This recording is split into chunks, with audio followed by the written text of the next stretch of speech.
Welcome back everyone to another Shadowverse gameplay video. Today we are taking a look at some Heresy's Avatar Eidolon of Madness, sort of a kind of crazy Amulet base deck with one of Devourer of Heavens because we can. And let's just go ahead and hop into the game. So, kind of inspired by the actual story mode, which is pretty interesting. It's pretty funny when the story mode, whenever you play against Haven and they just go like 1, 2, 3, 4, and then on 5 they play Eidolon of Madness, and a lot of the time it actually is pretty powerful. It's hard to get out around, and Devourer of Heavens is definitely one of those 2-drops that I see a lot because I lose to that strategy a lot. And we'll just try and let's see if we can get some better lighting. The lighting, the sun, the shadow, and everything is kind of bad. But we'll see what we can get against Runecraft. If it's, dirt/burn, I think we're okay here. There's no real way to mulligan against D-Shift. It's just a bad matchup in general.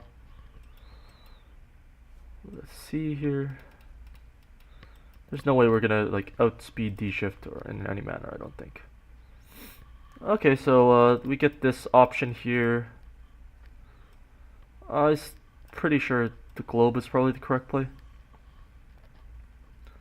I like playing Globe a lot of the time first because it allows us to, if we want Beast Call, if we can get that on turn 2. Starseer's Telescope, man, what? There's some value there for our opponents. Another one, wow.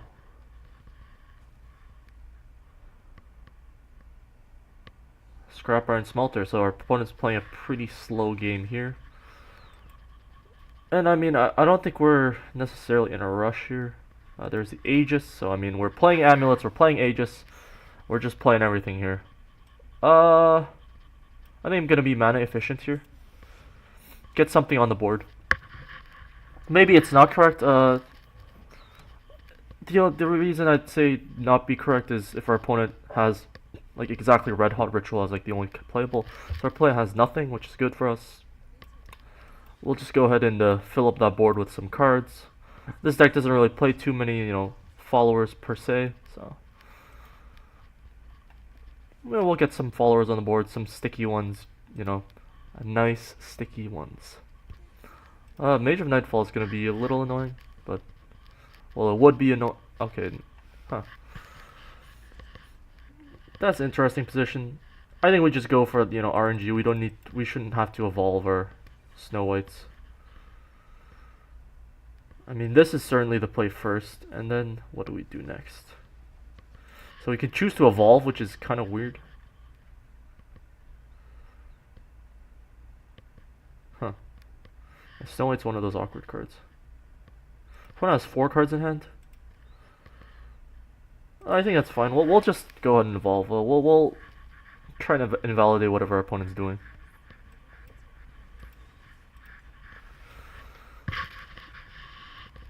Snow Whites are going to be able to trade nicely with hopefully whatever our opponent plays. We're still at 20 life, which is the best part of it. We'll come gather around. Levi is fine for us here. I mean, as long as the damage isn't coming towards the face, I think we're just always in a great position.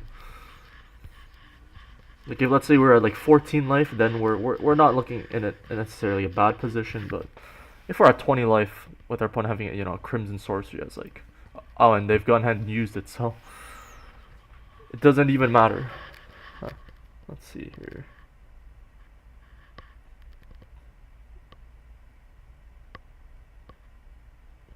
I think we can just play this first. Another Tribunal, okay. Huh. I mean, we don't really have any of our like big cards that we really want in our hand, so running out the Tribunal will be fine no matter what. So we could leave the Magic Illusionist on the board. I think that's fine. We try and consume our opponent's Earth Sigils might be good.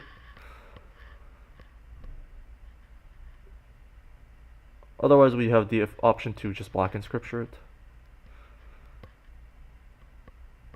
I think I'm going to take this opportunity to try and...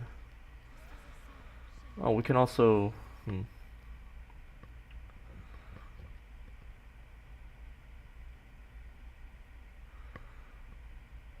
I think it's just... I think it's safer to do this. We're leaving our opponent with some Earth Sigils, but we have so many, like, we have two, like, pretty good answers, even with the Hollow Dogma. Like, if our opponent played, like, a Professor of Taboos here, like, they don't get any value, and we get to just snipe it with Tribunal. They could still play a Professor of Taboos here, would be kind of annoying, but... Look, at this point, our opponent just has a bunch of Earth Sigils. Okay, so here's the Aether of the White Wing. So the thing is, this has to be played on turn 8 in order to get the Heresy. So, Heresy's Avatar. I think we can...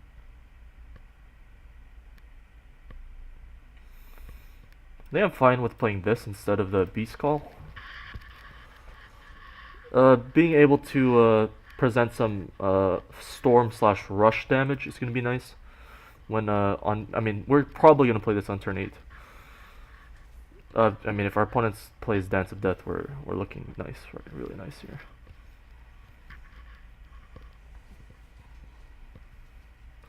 I guess we could just play this.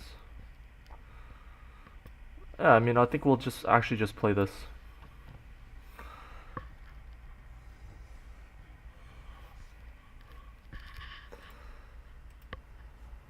If our it's bad if our opponent has like a mutagenic, or we're giving them options to use it, but I don't think we're... Yeah, I mean, they can use a mutagenic whatever here. And they're forced to use a red hot ritual anyway, so... Can't be, can't be damaged, can't be affected, so mutagenic is not even gonna affect the Aegis. Had to read that, I mean, it doesn't come up often. Okay, well then. We shall play this card.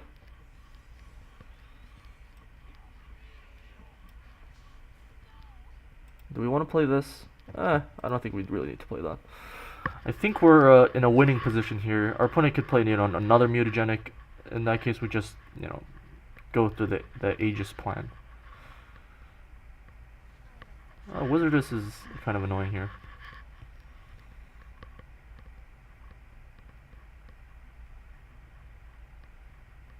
Piercing Rune. I mean, they're taking away the rat, which is, always good news. And there is some of the combo-y stuff for us. You're gonna get some pretty good value. I mean, it gotta be Heaven rebuking you, right? I mean, as much as it looks like we're at like a good position, I would say we are not in the greatest position here. Like, we're not in like an amazing position where I'd say we can't lose. Our opponent just has a lot of random burn spells that are bad for us. That's good for us if Mage of Nightfall is our opponent's way of burning us, because Themis' Decree is a card. We're gonna be able to Themis and then to Beast Call. Fortunately, it kind of hurts here. Let's see, 10, 11, 10, 11, 12, 13, 14, 15, 16, yeah, so we are 1 damage off lethal. So might as well just hit them here, go for this, go for this.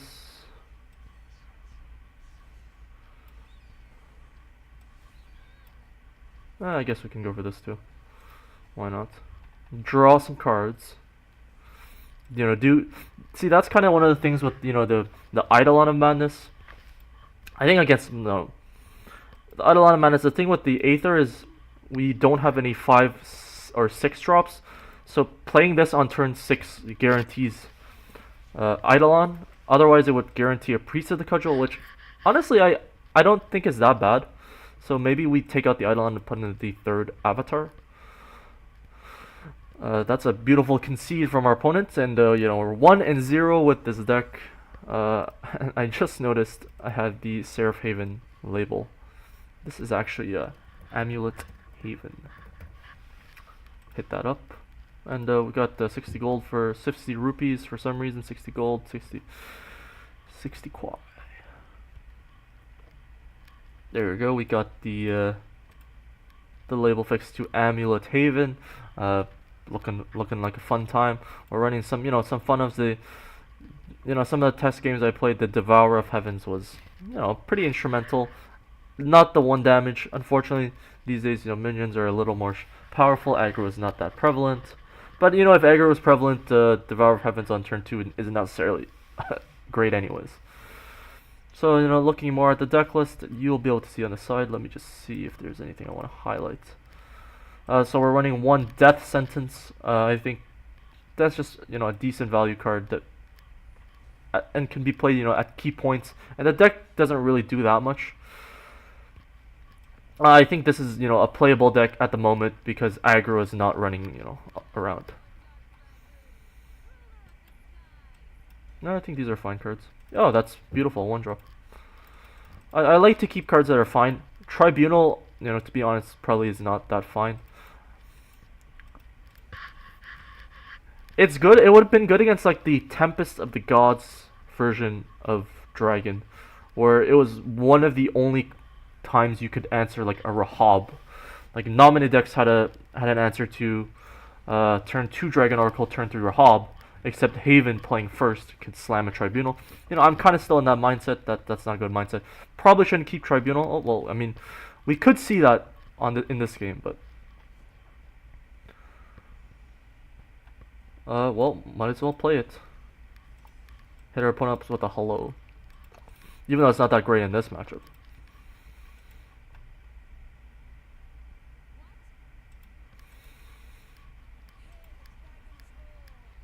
Hear the Dragon's Roar, yes. Why not? So we can decide if we want to play this. I guess we get to draw 3 cards and see what we want to do here. I mean, this is fine. Okay, the Devourer of Heavens is kind of sketchy now. Man, this has been a pretty fun deck to be playing. I have one of my decks, if you've ever seen it, when I'm scrolling through the decks, called Meme Haven. It's like 35 amulets and just like Eidolon or like it's like 30 amulets, Eidolon of Madness, and some heresies, and then some cost reducers. So our opponent plays this. We even have a death sentence, like.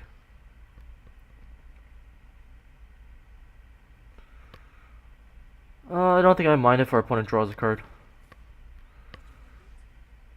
So on turn 6, what does our opponent play?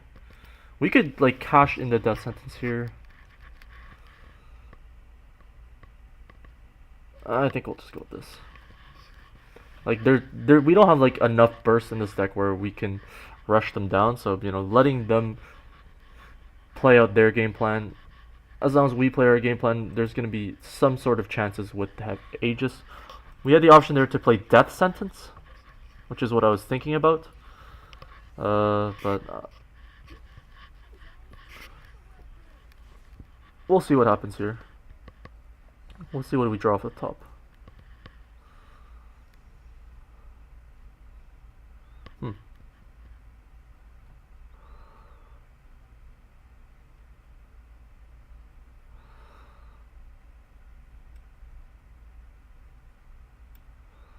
I think we can do this.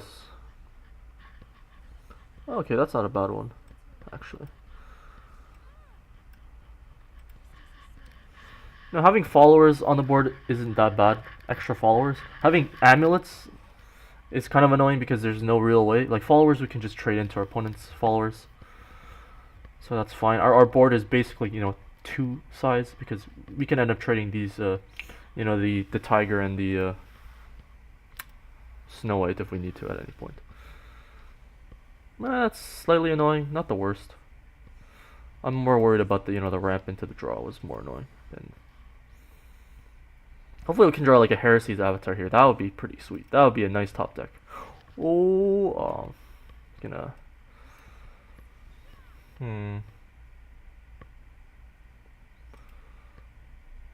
I think I'm just gonna drop this.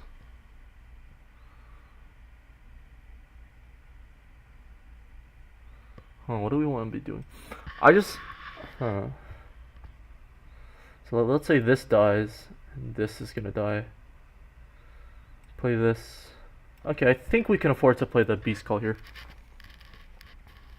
Our opponent here probably just plays like a Genesis Dragon. I'm imagining.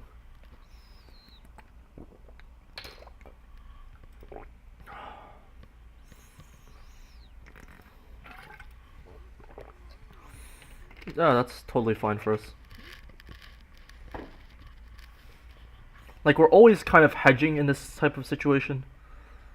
You know, on this turn, we're hedging. Well, we're hedging with like our whole board. You know, that's pretty funny, man. And then here we can decide if we want to play the tea time.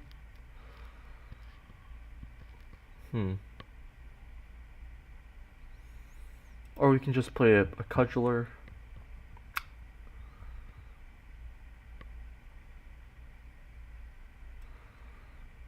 I think we'll just play one of these.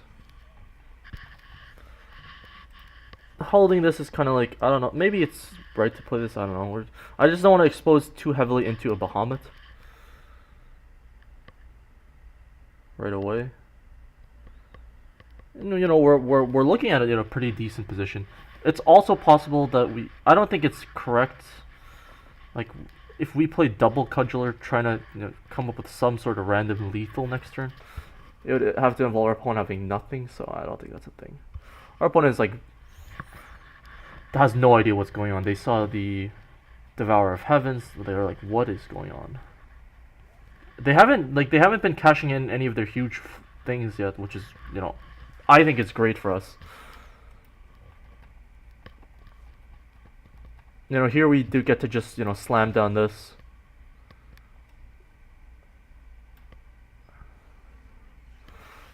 Let's see, do we evolve here?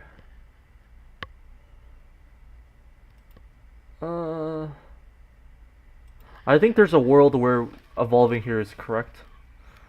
I don't think we could also choose to evolve on this thing, which might have been better, but...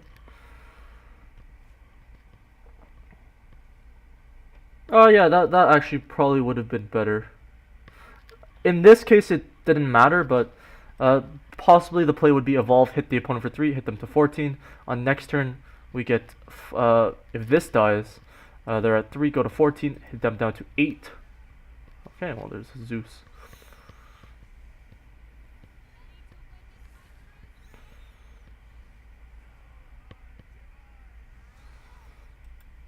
Okay, that's fine. So in this case, I mean, I think we play this actually. Yeah, we play this because a Tribunal is going to be lethal actually. There is the Tribunal, so we get to trade in here. Play this. Beautiful.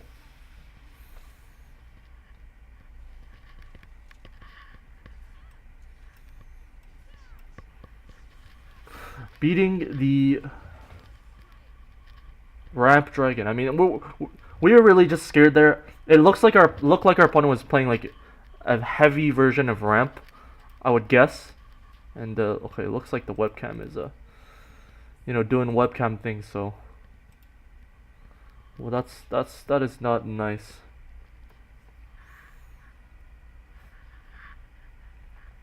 I don't know when that stopped, but we'll go ahead and reset that real quick.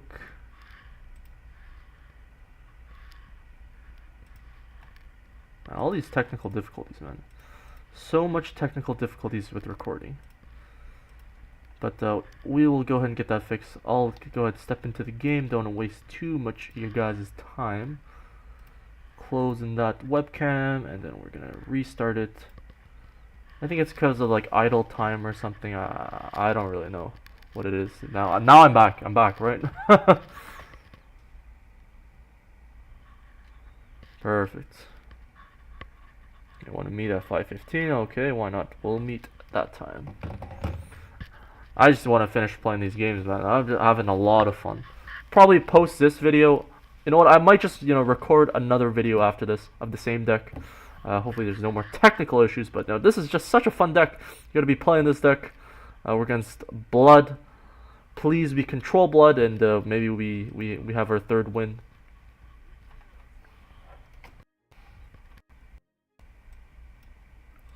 I mean, Black Inscripture is always a keep, I think. We get to decide if we want Tribunal. Whatever. I don't think I want it. Another, interesting point about the deck, at least this deck, is it's, playing 3 Tribunals. Not a lot of decks these days. Haven decks are playing 3 Tribunals these days, I don't think. Maybe Control 1 still, but that was seen, at the time as one of the most powerful cards.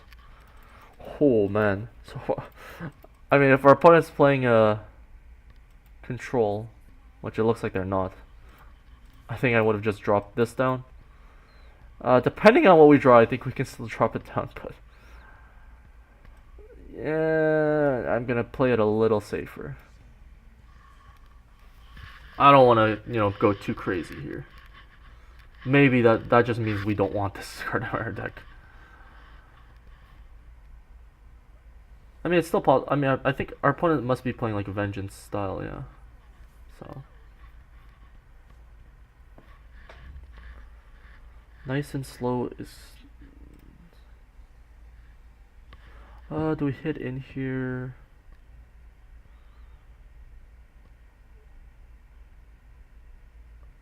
Yeah, I think we do hit in here. Actually, I don't, what am I thinking? I was thinking that my Snow White would die from that, and we'd have a 1-3 versus 2-2. But yeah, no, you always have to hit in there. This might be one of the more difficult matchups that we could have. Just because the opponent has like a lot of burst. And we have a lot of board control, but like, there we go, a lot of board control, but we don't have a lot of ways to deal with, I mean, board flooding and stuff like that. Or not board flooding, but like speedy, direct damage, storm based stuff. This is not like the greatest play in the world, but you're gonna have to kill it with the Snow White, which is fine. I think you can be running, Red Hot Boots was one of the last cards I cut. I had, 1 or 2 copies in the deck. It's just as like an amulet. I think it's a fine card. Go ahead and trade here, and we'll drop the Devourer of Heavens. Give our opponent a hello. See if they are. See if they're entertained. Dark Air Gem. If we hit double Blood Wolf, which is not ideal, but they gotta evolve the Blood Wolf here to go face, right? No, okay.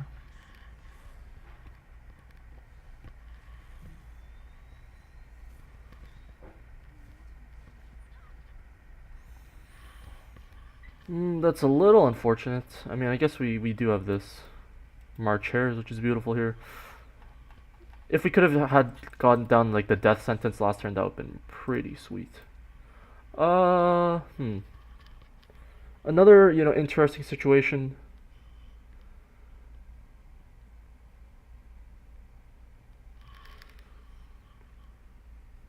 So, at the moment, I mean, we're definitely hitting this with the Tin Soldier, but one of these is going to be...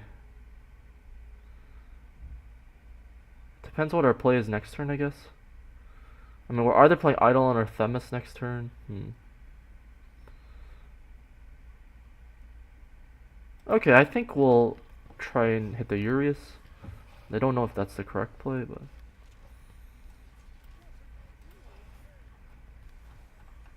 This deals to only enemies, right? Yeah, okay, enemies.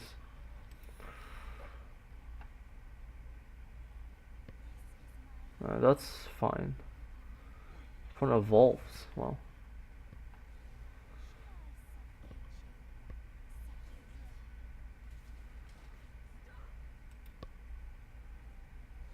That's not very good.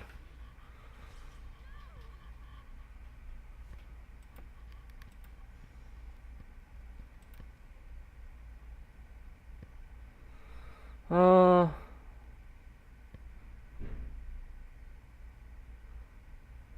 we don't get to do any like sick value plays. I think we just have to do that and hope our opponent has run out of burst, which doesn't sound very good to us. Our opponent running out of burst. I mean, there's something there, I guess.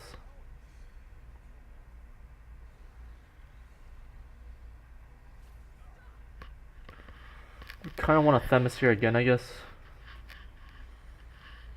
I've not been calling any luck off the top, man. Like, a little unfortunate.